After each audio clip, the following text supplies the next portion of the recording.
स्वागत है एक बार फिर से आपको। और आज हम लोग चर्चा करें G20 के संदर्भ में कि किस तरीके से फैसले हुए, क्या भारत की प्रतिष्ठा बढ़ी और आगे क्या हुआ, इस पर काफ़ी चर्चा हुई। अब थोड़ा समझते हैं कि जो देश में इसका रिसेप्शन हुआ, छोटे छोटे जवाब लेंगे। अनिल जी, आपसे लेते पहले, ये जो घरेलू मसलों में बड़ी, कुछ लोग कह रहे हैं बहुत पैसे खर्च कर दिए, ऐसा नहीं करना चाहिए था। ये क्या है? मतलब इतना बड़ा इवेंट जहां भारत अपनी प्रतिष्ठा सम्मान के लिए काम कर रहा है या अपने डिप्लोमेसी के लिए कर रहा है। आपके घर में कोई मेहमान आता है तो आप सबसे बेस्ट चीज़ें उसके सामने रखते हैं ना, उस पर भी मीन मेख निकाल रहे हैं। मतलब ये क्या हो रहा है? नीरज जी, विपक्ष की समस्या बड़ी अजीब है। वो एक मुद्दा ढूंढ नहीं पा रहे, तो जो एक नैरेटिव सेट हो रहा है उसको अंडरमाइन करने की कोशिश कर रहे हैं, जो एक तरीके से बीजेपी ने किया था 2013-14 के चुनावी अभियान में। लेकिन मैं एक बात आपसे, आपका ध्यान, सबका ध्यान जोड़ना चाहता हूँ। जो हमने जो पूछा कि ये क्यों किया, ये भारत ने अचीव कैसे किया, एक फंडामेंटल स्ट्रेटेजिक शिफ्ट किया नेगोशिएशन में। विवेक जी इसको ज्यादा एक्सप्लेन कर पाएंगे कि पहले जो होता था, भारत एक गिव एंड टेक नहीं कर पाता था, टेक ही होता था।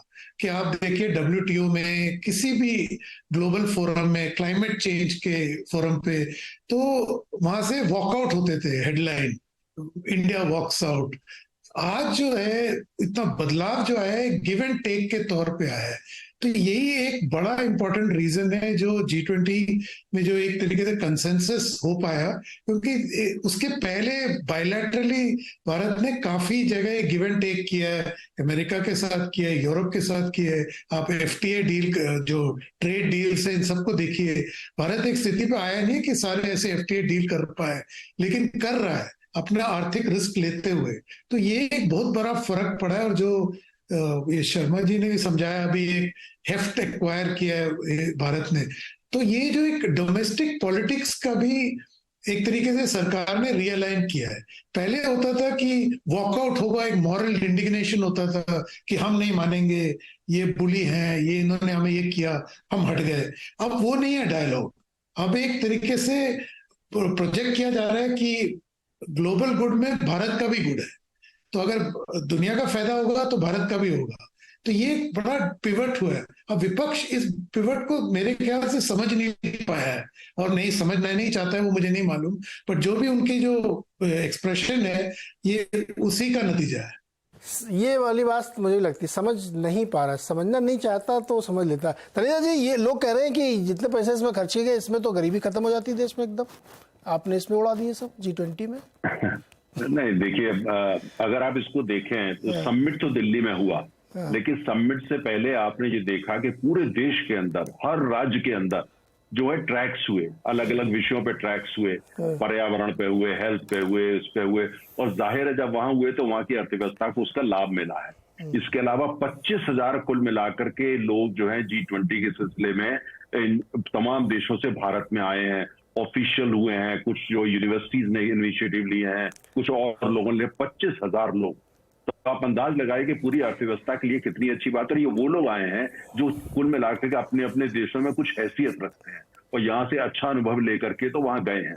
लेकिन अब प्रश्न ये होता है, जैसे मैंने कांग्रेस के देखे, कांग्रेस के वक्तव्य मैंने कुछ नेताओं के देखे, बड़ा दुख होता है नीरज जी, क्योंकि जो कांग्रेस में इन चीजों को समझते हैं, कांग्रेस पार्टी के अंदर जो पहले विदेश मंत्री रहे हैं या विदेशी मामलों को समझते हैं, मनीष तिवारी जी जैसे लोग हैं, आनंद शर्मा जी जैसे लोग हैं, ये चुप रहे हैं, इन्होंने ऐसा कुछ नहीं बोला। लेकिन वो लोग बोले हैं जिनको ना तो कूटनीति की समझ है, ना विदेशी मामलों की समझ है। खुद राहुल जी ने भी जाकर के यूरोप में बैठे और वहां जाके ब्रसेल्स में वगैरह। मुझे लगता है कि ऐसे मौकों पर जो देश का मिशन है, जो देश का एक तरीके से, उस पर साथ होना चाहिए, एक भाषा बोलनी चाहिए।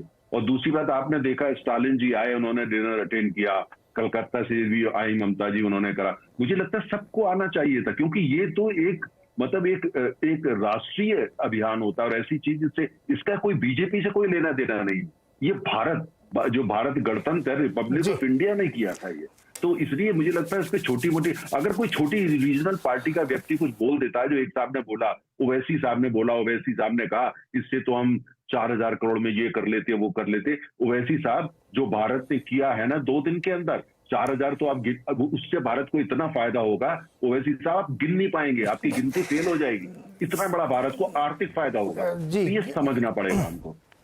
नहीं, मैं तो इसलिए कर रहा हूँ कि आपका तजुर्बा मुझसे ज्यादा है, लेकिन जब आलोचना ये होती है वहाँ पानी भर गया था गेट मीडिया सेंटर के आसपास, इस तरह की आलोचना, नहीं, सुनिए ना एक मिनट, जब इस तरह के कमेंट नेशनल फोरम पे किए जाते हैं तो मुझे समझ पे शक होता है कि आप ग्लोबल इवेंट की आलोचना इस आधार पे कर रहे हैं कि वहाँ एक गेट के सामने थोड़ा पानी भर गया था।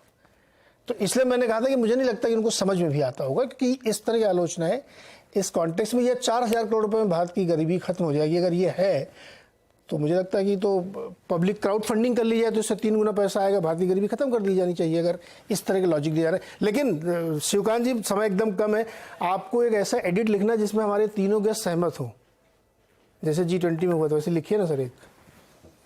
वो पहले जो बात चल रही थी कर दीजिए।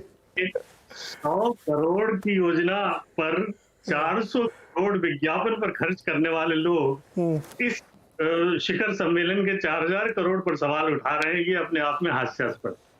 लेकिन कुल मिलाकर के इस शिखर सम्मेलन की सबसे बड़ी उपलब्धि ये है कि भारत को एक अंतर्राष्ट्रीय, भारत का कद बढ़ा है, भारत को एक अंतर्राष्ट्रीय प्रतिष्ठा मिली है और भारत की साख बढ़ी है। और साख की कीमत किसी भी मतलब कीमत को तय करने वाले पैमाने पर नापी नहीं जा सकती।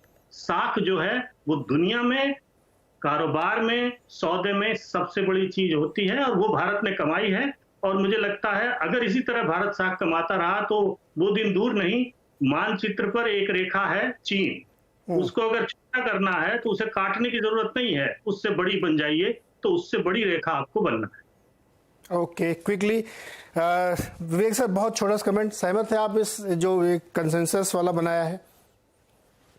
देखिए, मैं 2 चीजें कहना चाहता हूँ। पहली चीज, साख हमारी बढ़ी है, इसमें 2 राय नहीं हो सकती, लेकिन अगर हमें दुनिया में अपनी साख कायम रखनी तो हमें एक ऑथेंटिक साइंस और टेक्नोलॉजिकल पावर बननी है।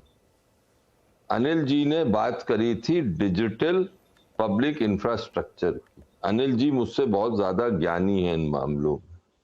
मैं बस एक छोटा सा सवाल पूछता हूं, एप्लीकेशंस, डिजिटल एप्लीकेशंस में हम माहिर हैं, हमसे शायद ज्यादा अच्छा देश कम ही होगा, लेकिन ओरिजिनल रिसर्च साइंस और टेक्नोलॉजी में कितनी हम कर रहे हैं, कितना रुपया उसमें डाल रहे हैं, और हमारी तुलना में चीन कहाँ? जो इंडिया के चीन एक्सपर्ट्स हैं, मेरे कुछ साथी, वो कहते हैं कि चीन is now become an authentic science and technological power. और मैंने जो अपने जो इंजीनियर्स हैं और जो लोग हैं उनसे मैं अगर पूछता हूं तो वो कहते हैं ओरिजिनल साइंस और टेक्नोलॉजी के क्षेत्र में हमारा और पश्चिम के देशों का गैप बढ़ रहा है, जिससे मुझे बहुत घबराहट होती है। अगर मैं गलत हूं, अनिल जी मुझसे कहते हैं तुम आप गलत हैं, मैं बहुत खुश हूंगा, क्योंकि अगर साख मेंटेन करनी है तो उसका एक ही जरिया है। विवेक सर, समय की थोड़ा पाबंदी है, मैं आपकी इस बात से सहमत हूं। मुझे लगता है कोई डिसएग्री नहीं करेगा कि टेक्नोलॉजी और मनी पावर के बिना आप महाशक्ति बन नहीं सकते हैं, और बहुत सारे देश इसमें काम अलग अलग कर रहे हैं। अभी लेटेस्ट उन्होंने हुआवेई में वो चिप बना ली है जो एप्पल में यूज़ होती थी, इसलिए उन्होंने एप्पल बैन भी कर दिया है। तो खैर ये सब चीज़ें चलती रहेंगी और भारत इस दिशा में कोशिश भी कर रहा है। बहुत बहुत शुक्रिया सारे लोगों का जुड़ने के लिए, और उम्मीद करते हैं कि भारत ऐसे ही आगे बढ़ता रहे हम सबके लिए। बहुत बहुत शुक्रिया सर।